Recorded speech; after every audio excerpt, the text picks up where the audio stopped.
This is Ian Noel Camilotes for CEntertainment Media, and this is ChatterBox.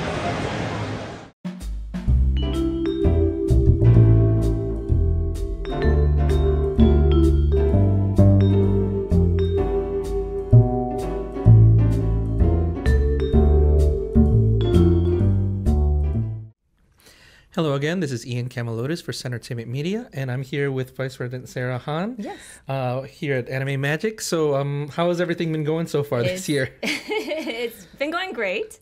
And by the way, I'm Sarah Nash now. Oh, I forgot about that. Married Richard. Congratulations. So thank you.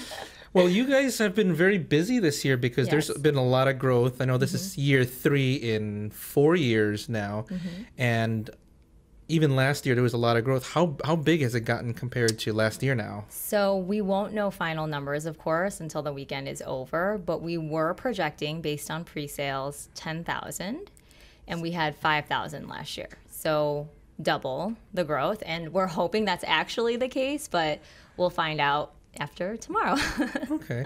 Well, just to me, the convention itself already feels a lot larger because of the fact that new location, but just seeing where everything is, everything's grander. You have the Donald Stevens Convention Center, which you guys are utilizing. A lot of the panels are down here, and there's a lot more events that we didn't even have before. I know I spoke with Jonathan before about the esports tournaments. So what plans did you guys have in place originally when you guys first came up with the concept of Anime Magic that you're finally seeing come to fruition now? That is, it's so funny. Recently, I found a list that it's like a brainstorm list when it was just me and Richard, and we had not taken on any directors or anything yet, of all the things, like the wish list things, the wish list items. And I couldn't believe how many of those things that we had even in year 1. That it just blew my mind realizing, I had never run a convention. I'd barely seen conventions at that time. And we had this list, and we actually achieved most of what we were hoping to do.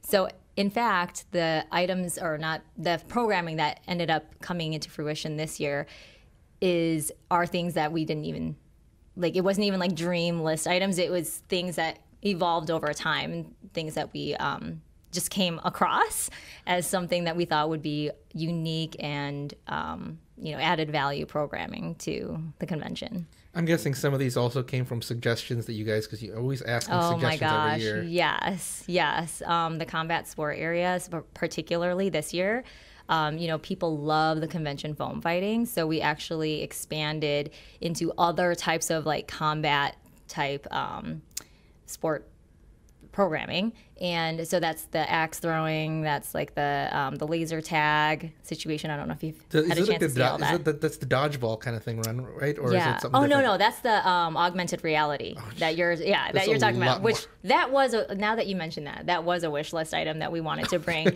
and we couldn't do it the last 2 years because of the space constraints. Because it requires a 40 by 40 space plus spectating space. Okay. So yeah, it's a huge amount of space which we didn't have at the hotels. Okay. And then even the guests too, you guys are sticking true with a lot of the guests that you've had before. Yes. And adding on more. Are there any future plans in terms of any kind of other types of guests that you're looking to invite in the future? Yeah, actually, really every type of guest. And we even thought about it this year.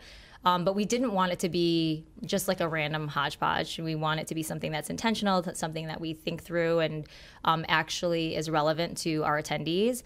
But we do want to expand to all types of media, I guess. So gaming, gamers, for example, guests from the gaming community, guests from I guess you would call it the influencer community. So maybe folks who have YouTube channels or Twitch TikToks streams or something. Yeah, and Twitch streams. Yes, exactly.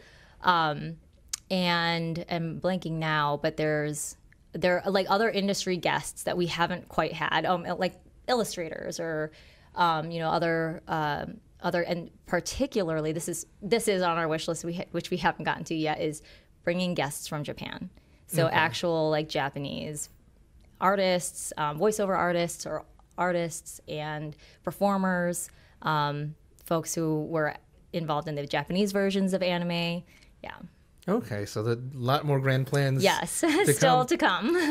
Are there any things that we should be looking forward to next year at the very least? I know we're still in the middle of this year, Yes. but things that we should be looking forward to, or even that might be something that you guys don't have this year that is already in the works? Interesting, because I feel like the stuff that we just chatted about just now are a lot of the things that are kind of in the works. I know expanding esports too.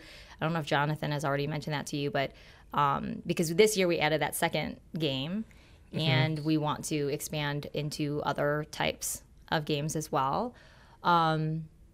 We've been trying to build onto like a more robust, even children's programming, just like the building up like the family friendly piece. I saw that. That was something new too. Yeah, because that's also very important to us. Is just making it very inclusive, not just all like types of people, but also all ages, like just every demographic.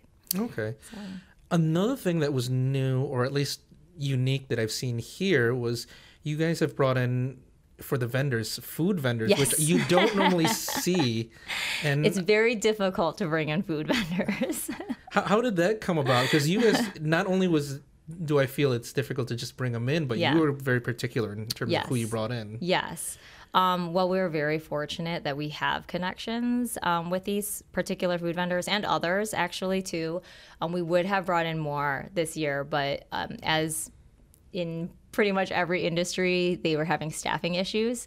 So it was difficult for them to staff the convention and also their restaurants over the weekend. So, but we would love to expand that piece. And I think after this year, once our vendors that were actually able to participate are able to go back to their community and tell them about their experience, hopefully a positive one, that more will be interested in coming out again next year and in future years. But yeah, very difficult to bring in because, as you can imagine, venues make a lot of their revenue on food sales, food and drink sales. So it was definitely a negotiation with the venue, and Richard's just great with that kind of stuff.